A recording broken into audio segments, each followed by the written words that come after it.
A merchant walked into a mining camp and paid off a debt that was never meant to be paid off. Then he tore the contract to pieces in front of the woman it belonged to, and she followed him home, because she did not understand what it meant to owe nothing. His name was Adrian Koss, and he had been buying and selling out of the same wagon for 11 years. Before that, there had been a wife, and a house with blue shutters, and a fever that came through the eastern valleys one autumn and took her in 9 days. He did not talk about it. He did not talk about much of anything, if he could help it. He drove his wagon along the same 3 routes, season after season, selling tools and cloth and small comforts to people who lived too far from anywhere to get them otherwise, and he slept most nights under the wagon bed, with a fire built low, and he told himself that this was enough, that a man could live a whole life on routine alone if he didn't ask it for more than that. The mining camp at Gulston Ridge was not on his usual route. He had gone there because a supply contact told him the foreman was paying good coin for lamp oil and dried meat, and Adren's stores were heavy with both. It was late autumn, the air sharp enough to bite through wool, and the camp sat in a scraped-out hollow of the mountain, like something the land had tried to spit out and failed. He smelled the place before he saw it. Wood smoke, and under that, something colder, the smell of men who worked until they broke. He found the foreman's shack easily enough, a squat building with a tin roof and a ledger book chained to the desk, like someone might try to steal the numbers in it. The foreman was a thick man named Harn Dessel, with small eyes and the particular restlessness of someone who counted things for a living and never had enough of them. He looked over Adrian's goods, haggled without much enthusiasm, and settled on a price that was fair enough that Adrian didn't argue it. It was on his way back to the wagon that he saw her. She was hauling a cart of broken stone up a grade that would have made a mule complain, and she was doing it alone, her shoulders set against the weight of it, her boots sliding in the frozen mud. She was an orc, tall the way orcs ran tall, with gray-green skin gone ashen at the knuckles from cold, and tusks that had been filed down close to the gum, the way they did to orcs who worked among men who found the natural shape of them frightening. She wore a collar of rope around one wrist, tied to nothing, just worn there, the way a brand is worn. Adren had seen debt collars before. He knew what they meant. He stood there longer than he should have, watching her get the cart to the top of the grade, watching her set it down and press the heel of her hand into her lower back before she turned around to go get another load. She caught him looking. She didn't look away, and she didn't look ashamed. She just looked tired, in a way that went past the body and into something older. He should have gotten back in his wagon. That was the sensible thing, the thing 11 years of careful solitude had trained him to do. He did not do it. Instead, he went and found Dessel again, and asked, in the flattest voice he could manage, what the woman owed. Dessel laughed not unkindly, the way a man laughs at a question he's answered 100 times. He pulled the ledger over and found her name, Ushka, and read out a number that made Adren go still. It was not a debt any person could work off in a lifetime. Dessel explained it without being asked, almost proud of the arithmetic. She had come to the camp 4 years ago, owing a modest sum, some debt, inherited from a dead father. The kind of thing that got passed down among orc families the way other families passed down land. The interest compounded monthly. Her labor was valued at a rate the camp itself set, low enough that it barely touched the principal, and every month the number grew faster than her work could shrink it. She would die at that grade with the cart in her hands, still owing more than she'd started with. Adren asked what it would take to settle it in full today, in coin. Dessel blinked at him like the question didn't parse. Then he named the number again, the same impossible number, because to him there was no difference between a debt that could be paid and a debt that existed only to never be paid. He seemed to think Adren was asking, out of idle curiosity, the way a man asks the price of a horse he has no intention of buying. Adren did not have that kind of coin on him, but he had goods. He had a wagon full of tools and cloth and the last of his season's trade stock, and he had a small hard reserve of silver sewn into the lining of his coat that he had never once touched in 11 years, save for no reason he had ever named to himself. It took the better part of an hour, and it took nearly everything he had. He did not haggle the way he normally would have. He watched himself hand over goods at prices he'd have refused any other day, watched Dessel's small eyes go wide. With the sort of pleasure a man gets when he's found someone who doesn't know the value of his own money, and Adrian let him think that because it didn't matter anymore what Dessel thought. When it was done, when the ledger was marked and the debt crossed out in Dessel's own hand, Adrian took the paper itself, the contract with her name on it, and her father's name above that, and he walked back out into the cold. She was waiting by the cart because someone had told her to wait there, and she did not yet know why. He held the contract up so she could see it. He was not certain she could read, and it did not matter. Then he tore it in half, and in half again, and let the pieces fall into the mud at her feet. He said nothing. There was nothing that needed saying, or at least, nothing he had the words for. He turned and walked back to his wagon, and he climbed up onto the bench, and he took the reins, and it was only when he was a half-mile down the frozen road that he heard footsteps behind him and realized she was following. He stopped the wagon, he turned around on the bench and looked at her, and she looked back at him with an expression he could not read, something between confusion and a terrible kind of hope she did not seem to trust. He asked her what she was doing. She said she did not know where else to go. He told her she was free, that the debt was paid, the paper destroyed, that she owed nothing to anyone, least of all to him. She said the word free, the way a person repeats a word in a foreign language, testing the shape of it in her mouth, without yet knowing what it pointed to. He sat there a long moment in the cold, the horse shifting its weight beneath the traces, and he understood slowly that she meant it, literally. She had no concept of what came after a debt. She had been born, owing something, raised owing something, had never in her memory existed without an obligation stitched into the fabric of her days. Freedom was not a door opening for her, it was a floor disappearing.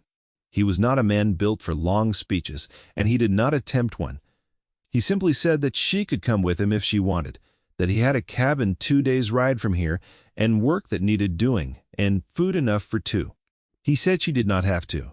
He said it 3 times, in 3 different ways, because he understood that the words needed repeating before they could be believed. She climbed up onto the wagon bench beside him, and she did not speak again for the rest of that day. His cabin sat at the edge of a river valley, at the end of a road that saw perhaps one other traveler a season. It was a good cabin, built with his own hands over 2 summers after the fever took his wife. And he found he could not stay in the house with the blue shutters anymore. It had 1 room and a loft, a stone hearth, a workbench along one wall where he mended what needed mending and built what needed building. It had, for 11 years, been enough space for exactly 1 person, and it had never once occurred to him that this was a small way of measuring his own grief. Ushka stood in the doorway the first night and did not come in until he told her to. He gave her the bed." End quote. He told her this without room for argument in his voice, and he took blankets down by the hearth for himself. And if she found this strange, she did not say so. She ate what he put in front of her, a simple stew of root vegetables and the last of his dried meat, and she ate it slowly, watching him the entire time, as if waiting for the price of it to be named. He told her there was no price. He was not sure she believed him. The first week was quiet in a way that had a texture to it, a held-breath quality that sat in the corners of the cabin like dust. She rose before he did and stood outside as though waiting for instruction. He would come out to find her simply standing in the yard, not doing anything, because no one had ever told her what a morning without labor was supposed to contain. He started giving her tasks, not because he needed the help exactly, but because he saw that she needed the shape of a task, to hold on to the way a person who has always walked with a cane will stumble if you take it away too fast, even once their leg has healed. He asked her to help him stack wood. He asked her to help mend a section of fence that the winter frost had heaved apart. She did both, with a quiet, thorough competence that told him she had done hard labor her whole life and had never once been thanked for it. He thanked her.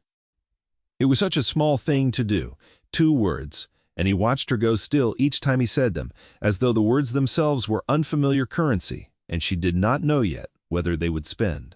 There was a girl who lived a mile down the river road, the daughter of the nearest neighbor, a widowed trapper named Cole, who Adrian traded with now and again. The girl's name was Fen, and she was 8, and she had the kind of directness particular to children who have grown up with only adults for company. She came around within the first 2 weeks, ostensibly to return a borrowed saw, and found Ushka splitting kindling in the yard with an efficiency that put Adrian's own efforts to shame. Ven watched her for a while with open, unembarrassed curiosity, and then asked her, without any preamble, whether it hurt to have teeth like that. Ushka set down the axe. She said it did not hurt, that they had been that way since she was young. Fen considered this, and then asked whether she was going to marry Adrian, since she was living in his house, and Ushka went very still, and Adrian, who had been mending harness nearby and pretending not to listen, felt his ears go hot and told Fen it was time to go home. Fen went, but not before informing them both that her father said Adrian had been sad for a long time and that it was good he had someone to talk to now, even if that someone had big teeth. Neither of them said anything about that for the rest of the day.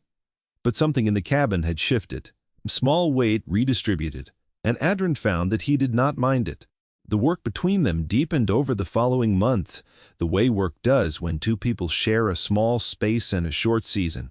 There was a roof that needed patching before the heavy snows, and Ushka worked beside him on the ladder with the sure footing of someone who had spent years balancing loads on unstable ground, and Adrian found himself watching her hands more than he watched the shingles, the economy of her movements, the way she never wasted an effort.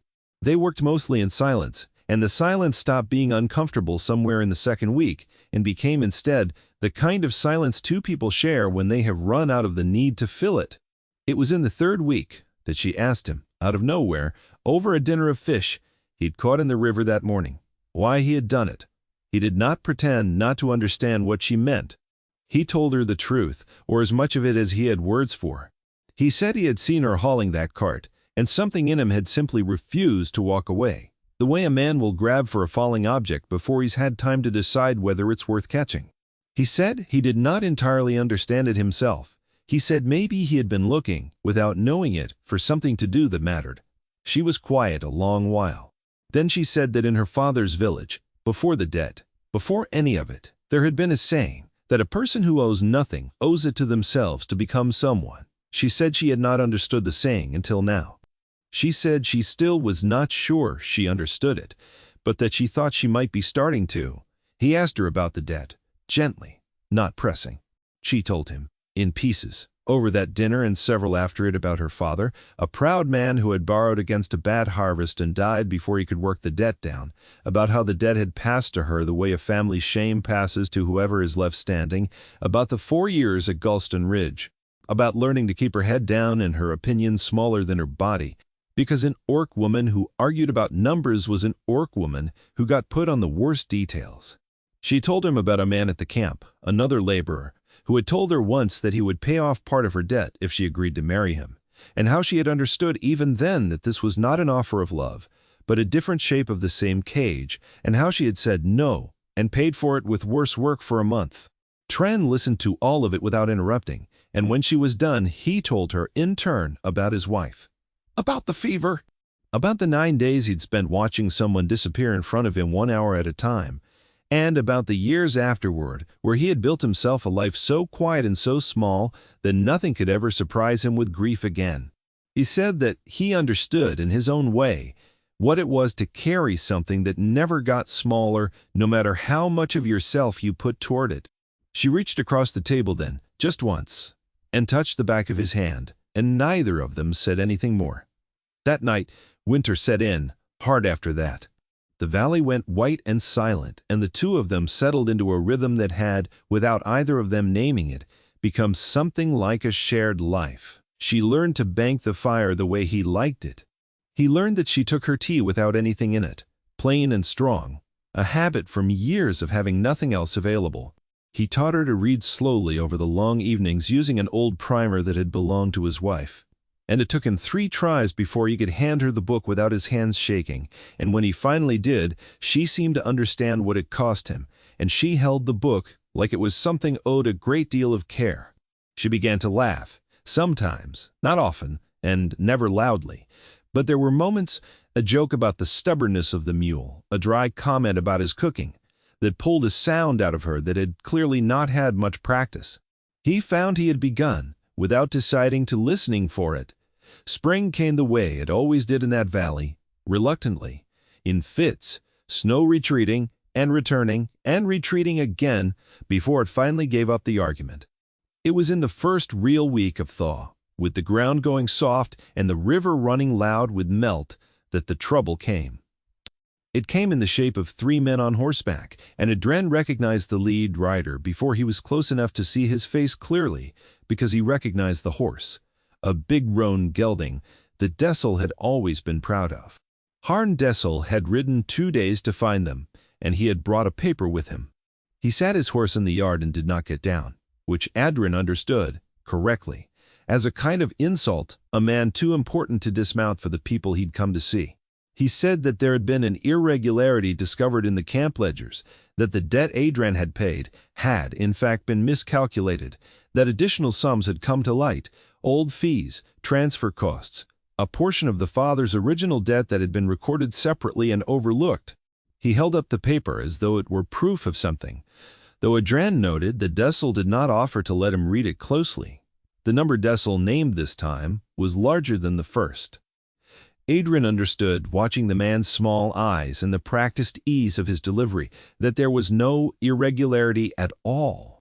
There was only a man who had realized, 2 days after the fact, that he had let something valuable walk out of his camp for less than he might have wrung out of it, and who had decided to come collect the difference. Or failing that, to collect the woman herself, since a paper could always be written to justify taking back what a paper had once given.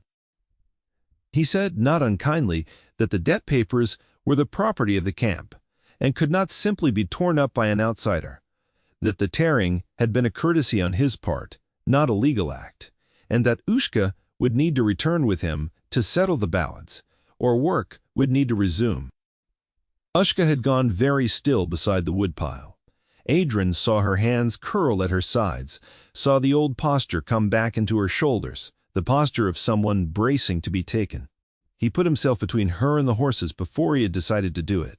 He told Dessel that the debt was paid, that he had watched the ledger marked himself, that he had the man's own signature on the settlement, and that no additional sum existed, that had not existed the day he handed over his goods. He said this in a voice he did not entirely recognize as his own, low and even and utterly without room for negotiation. Dessel's smile flickered, just slightly, the first sign that he had not expected resistance. Drin said that if Dessel wanted to test whether the law would side with a forged addendum against a paid and witnessed settlement, he was welcome to ride to the magistrate's office in the county seat and try it, and that Adren would ride there himself the same day and bring the original ledger page, which he had, in fact, taken the precaution of copying by his own hand before he left the camp, a habit of a trader who had been cheated once years ago, and never again. This was not entirely true. He had not copied it, but he said it with such flat certainty that Dessel's face went through several small calculations, and none of them, Adren could see, came out in his favor.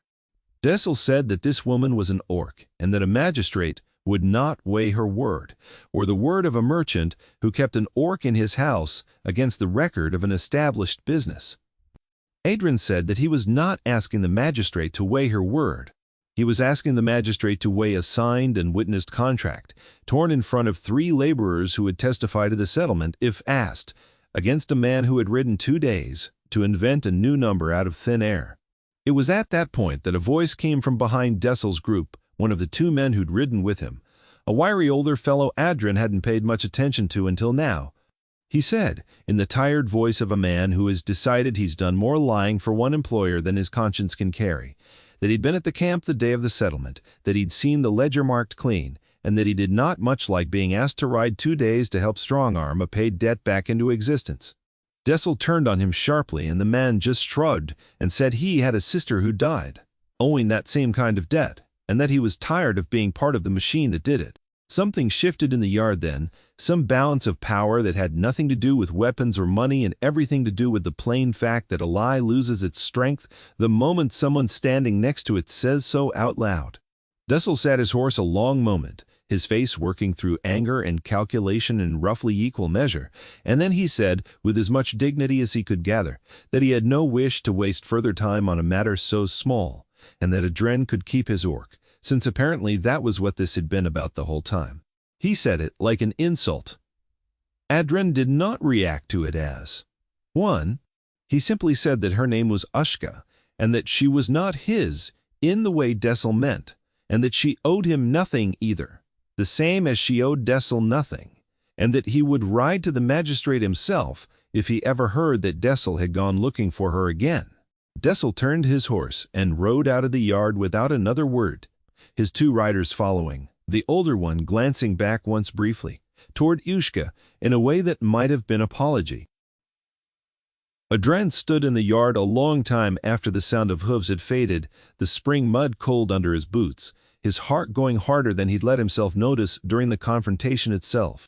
He turned around and found Ushka watching him, and her face had an expression on it he had not seen before, something raw and unguarded, the look of a person watching a thing happen that they had stopped believing could happen. She asked him why he had done that. Not the confrontation itself, but the specific thing, the saying of her name, the claiming of her as someone owed nothing to anyone, in front of men who could have made trouble for him doing it. He said that it was true. She said that was not what she'd asked. He stood there a moment, working through it the way he worked through most things, slowly, and with more feeling than words. But he said that somewhere, in the last few months, without deciding to, he had stopped thinking of the cabin as his, and started thinking of it as theirs. He said he did not know exactly when it happened. He said he was not good at knowing things like that until, well, after they were already true. She crossed the yard and stood in front of him, close enough that he had to look up slightly to meet her eyes, and she said, in a voice that had lost none of its old steadiness but had gained something new underneath it, that she had followed him home in the first place because she had not understood what freedom without obligation meant. She said she understood it a little better now. She said it did not mean owing nothing to anyone. It meant getting to choose who you owed, and what, and how much of yourself you were willing to put toward it. She said she was choosing this. Him. The cabin. Whatever came after. He did not have a clever answer for that, and he did not try to find one. He simply reached out and took her hand, the one that had worn the rope collar for 4 years, and he told her that he was choosing it too, and that seemed to be enough for both of them. The seasons turned the way they do.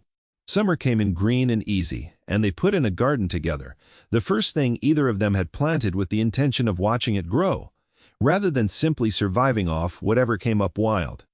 Fen came around often that summer, having appointed herself something like an honorary niece to the household, and she informed them both bluntly, one afternoon, while eating a plum stolen from their own tree, that her father said they ought to just get married already, since everyone in the valley already assumed they were. Ushka had laughed at that, one of her rare, full laughs, and Adren had gone red in the ears again, and neither of them had denied it. They did marry, eventually, in the quiet way that suited them both. A small gathering at the cabin with Ko and Fen and 2 neighbors from further down the valley. No priest, just the 2 of them standing by the river and saying, in their own words, what they had already been living for the better part of a year. Ushka wore a dress. She had made herself from cloth Adrian had traded for, dyed a deep river green, and she stood straight back the whole ceremony, the posture of someone who had learned, finally, that standing tall did not have to be an act of defiance. It could simply be how a person stood. Adren kept from that day forward a small torn scrap of paper in a drawer of his workbench, one corner of the old contract that had blown loose and caught in the mud the day he tore it, that Ushka had quietly picked up and kept without telling him why. She gave it to him on their wedding day, and he understood it without needing her to explain, that it was not kept as a wound, but as a marker, the place where one life had ended and a freer one had begun. They had a son the following autumn, a boy with his father's dark hair and his mother's steady eyes. And Fen declared herself his honorary older sister before he was a week old, a title she defended fiercely against all comers, of which there were none. Bodrin found, in the years after, that the old quiet of the cabin had not disappeared so much as changed its character. filled now with the small, ordinary noise of a family instead of the heavy silence of a man waiting out his own grief. He still kept the wagon, still traded along his old routes, though Ushka came with him now more often than not, and it was not lost on him. The first time they passed near Gullstone Ridge again, on a different road entirely, that she did not flinch at the sight of the distant scraped hollow in the mountainside.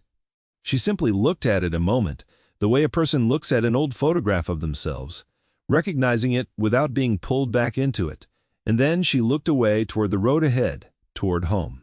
Debt, Adrian came to understand, was not only a matter of coin and ledgers, it was any weight a person carried that told them who they were allowed to become. He had carried his own for 11 years, a debt to grief that he had paid, and paid without ever managing to clear the principal, until the day a woman with filed-down tusks and a rope collar walked into his life and gave him, without either of them intending it, something worth owing himself to instead. The important debts, he came to think, were never the ones written down in a ledger. They were the ones people chose to carry for each other, freely, the kind that did not compound in the dark, but grew instead into something worth calling a family. If you like this story, please subscribe and follow along for more.